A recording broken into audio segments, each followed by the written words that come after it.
لو انت فاكر ان احنا بنقول على امام نجم علشان عمل الباص ده وقدر يستلمها تاني من حسين وسدد وسجل هدف عالمي، يبقى انت كده بتظلمه.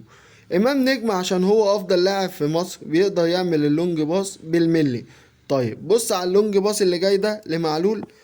هو اكتر لاعب بيقدر يديك ايحاء انه هيباصي في مكان ويغير من اتجاهاته ويباصي في مكان تاني لدرجة ان المهاجم ما كانش متوقعها.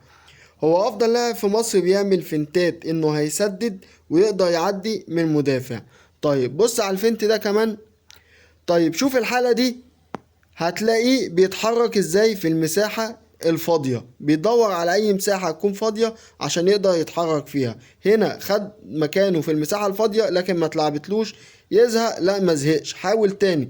شوف هو بيتحرك كتير ازاي مقارنة بزمايله الموجودين في الصورة اللي واقفين ما بيتحركوش، هو الوحيد اللي هتلاقيه اللي بيحاول. طب بص على الحالة دي، استغل ان المدافع نزل وضغط مع بيرسي تاو ودور على مساحة فاضية عشان يسقط فيها وياخد البينية، لكن طبعا محدش لعبها له.